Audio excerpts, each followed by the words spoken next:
नमस्कार प्यारे बच्चों, अब बढ़ते हम अंतर्राष्ट्रीय व्यापार के महत्वपूर्ण पक्ष। पिछली क्लासों में हमने चर्चा कर ली थी अंतर्राष्ट्रीय व्यापार के लाभ और हानि। अंतर्राष्ट्रीय व्यापार के महत्वपूर्ण पक्ष, पहला है व्यापार का परिणाम। व्यापार का परिणाम मतलब व्यापार की गई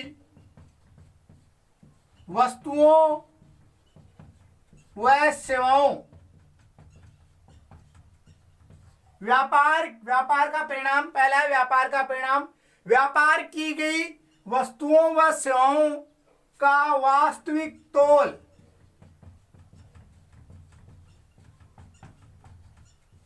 व्यापार की गई वस्तुओं व सेवाओं का वास्तविक तोल ही व्यापार का परिणाम कहलाता है। व्यापार की गई वस्तुओं व सेवाओं का वास्तविक तोल ही व्यापार का परिणाम कहलाता है। ऐसा प्रश्न आ सकता है कि अंतर्राष्ट्रीय व्यापार के महत्वपूर्ण पक्ष बताइए। एक 4 नंबर के 4।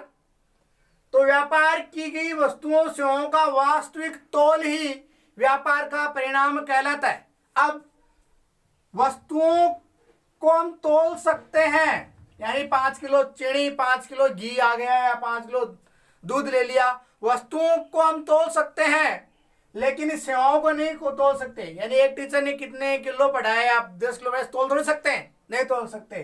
तो व्यापार की गई वस्तुओं सेवाओं का वास्तविक तोल ही क्या कहलाता है? व्यापार का परिणाम कहलाता है। वस्तुओं को तोल सकते हैं लेकिन सेवाओं को नहीं तोल सकते, तो वस्तुओं व सेवाओं का मूल्य, वास्तविक मूल्य ही व्यापार का परिणाम कहलाता है। वस्तुओं सेवाओं का वास्तविक मूल्य ही व्यापार का परिणाम कहलाता है। यानी वस्तुओं को या सोचते हैं 100 रुपए की वस्तु आई और हम सेवाओं को किस तोल सकते हैं? एक शिक्षक ने एक शिक्षक पढ़ाने का मतलब 1 घंटे पढ़ाने के 200 रुपये लेता है, 300 रुपये लेता है, 500 रुपये लेता है, तो क्या सकते हैं उसकी सेवाओं के मूल्य को तोल सकते हैं। तो व्यापार की गई वस्तुओं सेवाओं का वास्तविक तोल क्या कहलाता है? व्यापार का परिणाम कहलाता है। तो हम सेवाओं को नहीं तोल सकते बल्कि वस्तुओं को तोल सकते हैं, तो वस्तुओं सेवाओं का वास्तविक मूल्य ही क्या कहलाता है? व्यापार का परिणाम कहलाता है। व्यापार का संयोजन, व्यापार का संयोजन। पिछले शताब्दियों में क्या हुआ कि कई देश प्राथमिक वस्तुओं का क्या करते थे? निर्यात करते और द्वितीय और तृतीय वस्तुओं क्या करते? आयात करते थे। जैसे हमारे देश क्या करते? पहले प्राथमिक कच्चे माल का निर्यात करता, बाहर निर्मित माल मंगाता था, लेकिन धीरे धीरे हमारी स्थिति में, आर्थिक स्थिति में परिवर्तन होने लगा अपने देश की में, हम क्या निर्मित माल बाहर निर्यात करने लगे।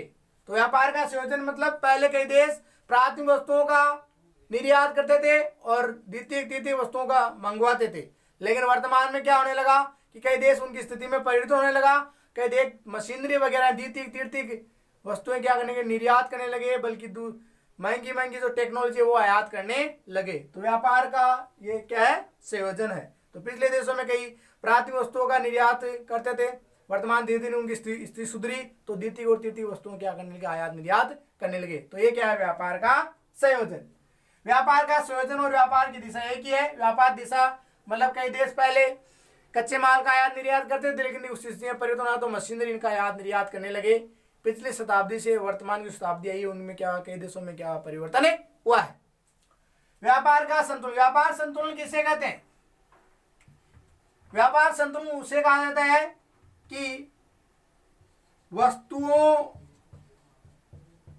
व सेवाओं का आयात निर्यात क्या हो? बराबर हो। यानी व्यापार संतुलन उसे कहा जाता है कि वस्तुओं का आयात और निर्यात दोनों क्या हो? बराबर हो, तो क्या कहलाता है? व्यापार संतुलन कहलाता है। यानी जितनी वस्तुओं का हम आयात करें उतनी वस्तुओं क्या करें? निर्यात करें। वस्तुओं सेवाओं का आयात निर्यात बराबर होता है तो वो क्या कहलाता है? व्यापार का संतुलन कहलाता है। यानी कोई देश 100 रुपए की वस्तु क्या करता है? निर्यात करता है, यानी बेचता है, दूसरे देशों को भेजता है या बेचता है, तो वो क्या करे? 100 रुपए की वस्तु ही क्या करे? मंगाता है या आयात करता है, तो वो क्या हो गया? व्यापार संतुलन हो गया। जितनी वस्तुओं का आयात करें उतनी वस्तुएं क्या करते हैं? निर्यात करते हैं, तो क्या कहलाता है? व्यापार संतुलन कहलाता है। आगे हम बात करेंगे व्यापार संतुलन दो प्रकार का होता है, धनात्मक और दूसरा होता है ऋणात्मक। धनात्मक व्यापार संतुलन को हम अनुकूल व्यापार संतुलन भी बोल सकते हैं और ऋणात्मक को प्रतिकूल व्यापार संतुलन भी बोल सकते हैं। धनात्मक व्यापार संतुलन कब कहलाता है? कोई देश वस्तुओं का निर्यात अधिक करे, कोई देश वस्तुओं क्या करे? निर्यात अधिक करे, निर्यात क्या करे? अधिक, और आयात करे कम, आयात क्या करे? कम करे। यानी कोई देश 100 रुपए की वस्तु तो दूसरे देशों को बेच रहा है और 50 रुपए की वस्तु मंगा रहा है, बल्कि क्या हो रहा है? उसको 50 रुपए क्या हो रहा है? लाभ हो रहा है, वो धनात्मक स्थिति में जा रहा है, उसकी स्थिति क्या हो रही है? अच्छी हो रहा है, उनके पक्ष में क्या हो रहा है? व्यापार हो रहा है। तो व्यापार संतुलन कब कहलाएगा? कब कहलाएगा? व्यापार संतुलन का पहला प्रकार क्या है? धनात्मक है। तो ये कब हो सकता है? कि कोई देश आयात अधिक करे और निर्यात क्या करे? कम करे, तो वह क्या कहलाएगा? धनात्मक व्यापार संतुलन कहलाएगा, जिससे क्या उसकी उनकी आर्थिक स्थिति अच्छी होगी। ऋणात्मक व्यापार संतुलन कब कहलाता है? कि कोई देश आयात क्या करे? इसका उल्टा, आयात क्या करे? अधिक करे, और निर्यात क्या करे? कम करे। यानी 100 रुपए की वस्तु तो बेच रहा है, लेकिन 200 रुपए की अगले से सामने से मंगा रहा है। यानी 100 रुपए की वस्तु निर्यात कर रहा है, बल्कि 200 रुपए वस्तु आयात कर रहा है, तो वो क्या कहलाएगा? ऋणात्मक व्यापार संतुलन कहलाएगा। प्रतिकूल, यानी उस पर उल्टा प्रभाव पड़ेगा, क्योंकि वो मंगा ज्यादा रहा है और बेच रहा है कम, यानी उनके पैसे दूसरे देशों को ज्यादा आ रहे हैं, बल्कि उनके पास क्या आ रहे हैं? कम आ रहे हैं, तो वो क्या कहलाता है? ऋणात्मक व्यापार संतुलन कहलाता है। तो ये क्या हो गए? व्यापार संतुलन के प्रकार हो गए। अब देखो, एक अंतरराष्ट्रीय व्यापार पर महासमझौते हैं कई, एक है,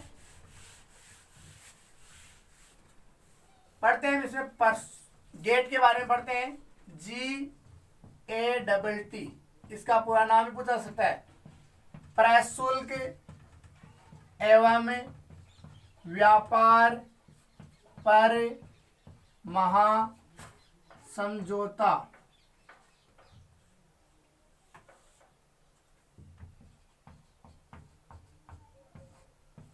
तो ऐसा प्रश्न पूछा है, GATT, गेट का पूरा नाम क्या है? तो गेट का पूरा नाम है प्रशुल्क एवं व्यापार पर महासमझौता, जिसकी स्थापना 1948 में की गई। यह प्रश्न पूछा सकता है कि गेट की स्थापना कब की गई? अंतरराष्ट्रीय व्यापार के संगठन है ये, तो गेट की स्थापना की गई 1948 में। इसका पूरा नाम क्या नाम है? प्रशुल्क एवं व्यापार पर महासमझौता। ये क्या है महासमझौता? इसका मुख्यालय क्या है? स्विट्जरलैंड में। कहां पर इसका मुख्यालय? स्विट्जरलैंड में, स्विट्जरलैंड में इसका मुख्यालय है। ये क्या है? व्यापार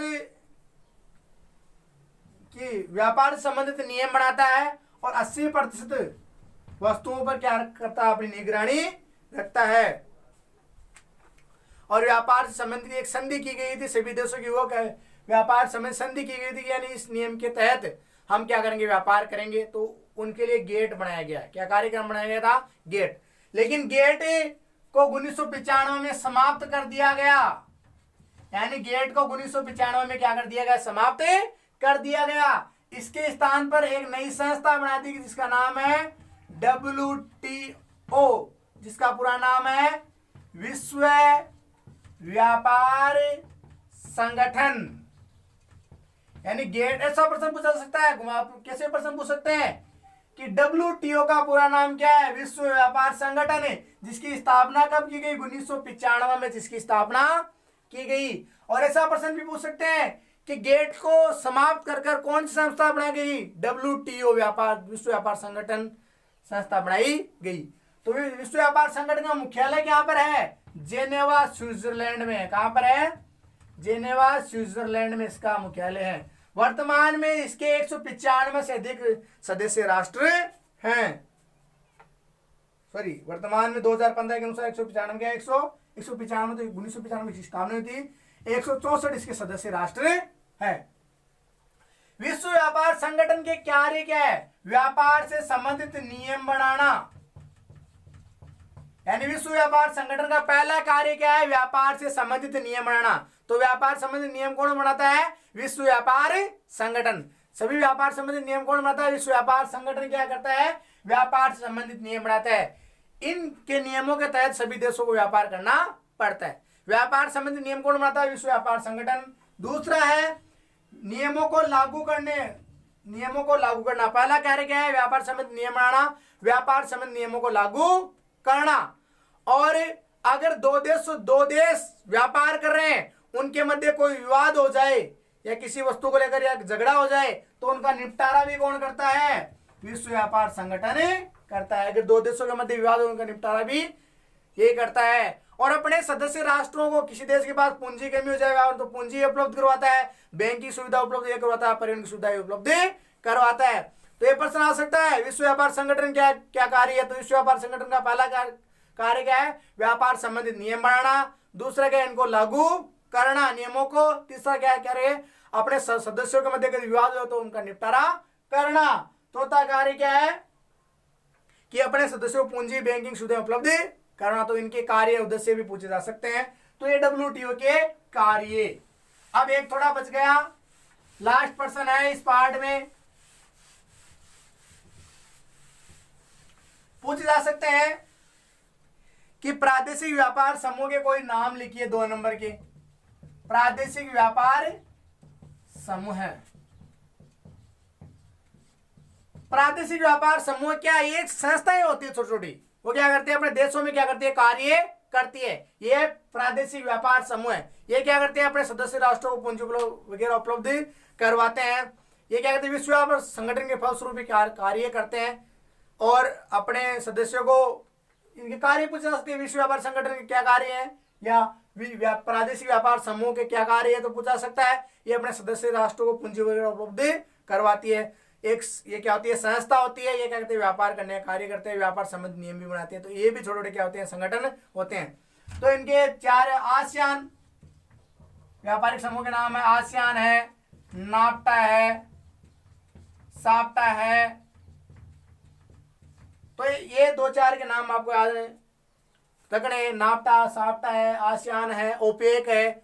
इसकी स्थापना की गई थी 1967 में। इसकी स्थापना 1994 में की गई। ठीक है, इनकी स्थापना 1996 में की। इनकी स्थापना और इनके मुख्यालय भी आपसे पूछा सकते हैं। तो ज्यादातर इनके नाम ही पूछते हैं। आसियान, साफ्टा, नाफ्टा, यानी प्रादेशिक व्यापार समूह के कोई नाम लिखिए, कोई 4। तो ऐसा प्रश्न पूछ सकते हैं 1/2 × 4। एक लिख लो ओपेक।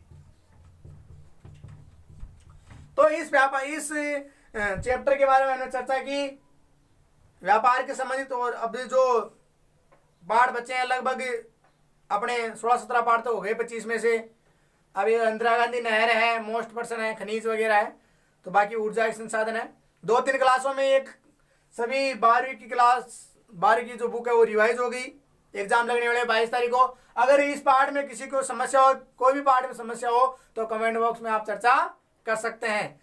ज्यादा से ज्यादा ज्योग्राफी विजेंद्र चैनल को सब्सक्राइब करें, लाइक करें, कमेंट करें, ताकि समय समय पर जो वीडियो है उनके नोटिफिकेशन आपको मिलते रहे और आप वीडियो देखते रहें। जय हिंद, जय भारत, धन्यवाद।